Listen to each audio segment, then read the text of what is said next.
President Donald Trump announced new tariffs ranging from 10% to 50% on imports from dozens of countries, provoking immediate reactions from world leaders. The European Union faces a 20% tariff, while other countries will see even higher rates: 34% for China, 46% for Vietnam, and 49% for Cambodia.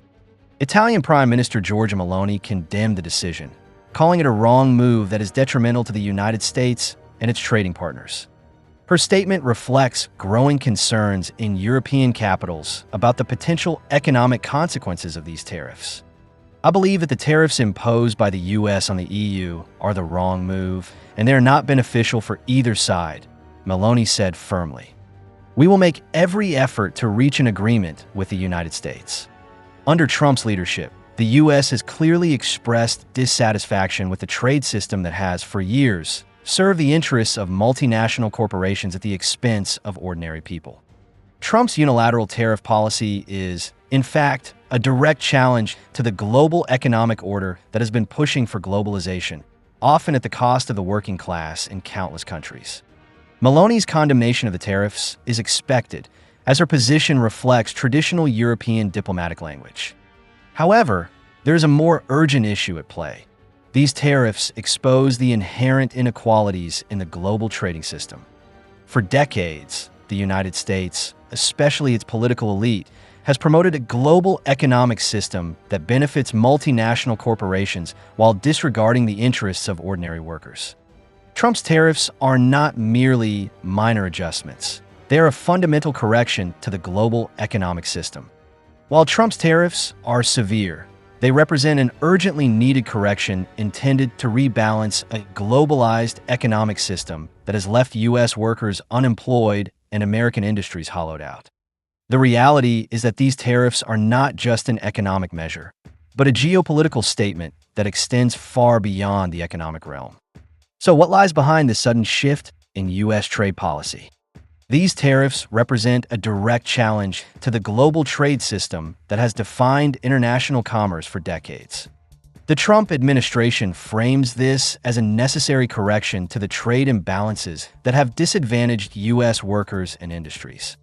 To understand the motivations behind Trump's tariff policy, we must consider the historical context of U.S. trade policy. For decades, the U.S. has participated in trade agreements that benefit multinational companies while ignoring the interests of ordinary workers. This globalized economic system, which claims to champion free trade, has in fact exacerbated wealth inequality and concentrated resources in the hands of the few.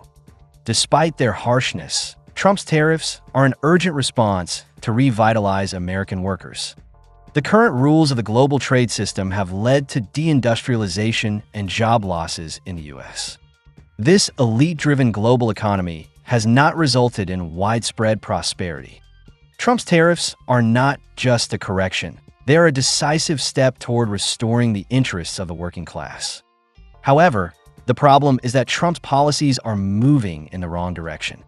The root issue is not trade imbalances, but the imbalance of power.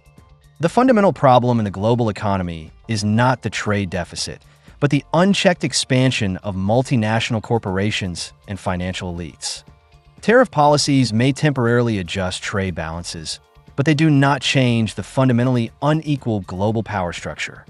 The financial markets reacted sharply to this decision, with U.S. stock index futures expected to drop by 3% and the Tokyo market leading losses across other Asian trading centers. Economists have warned that these tariffs could drive up the prices of everyday goods, including food, transportation, and medicine.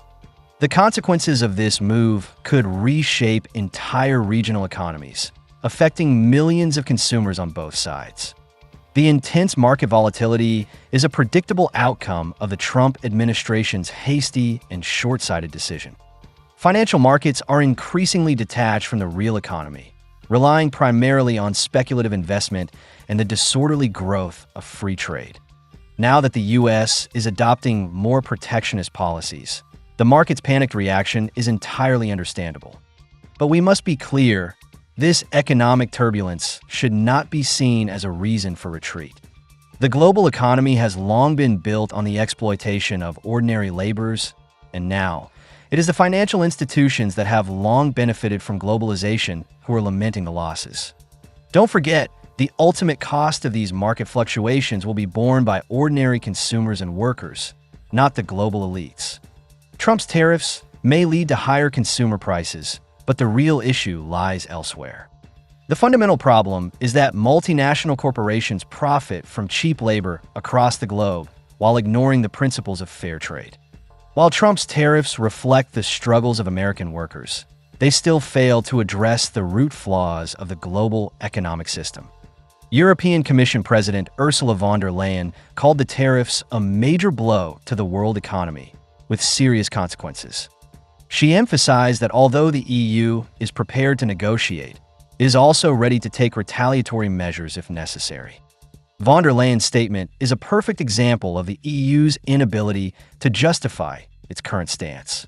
Today's EU, rife with bureaucracy and increasingly unable to respond to the needs of its people, has become a tool that serves multinational corporations and financial elites.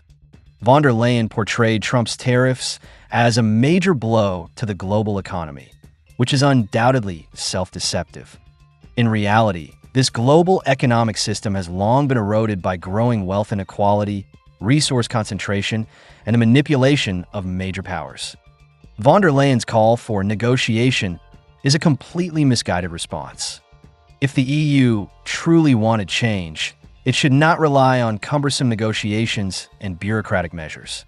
What the EU truly needs is to fundamentally transform its economic model and break free from the control of globalization and multinational corporations. A unified, strong, and appropriate response to Trump's tariffs will only bring more of the same issues without addressing the root cause. Before we examine these potential responses, it is important to understand that these tariffs are not isolated events.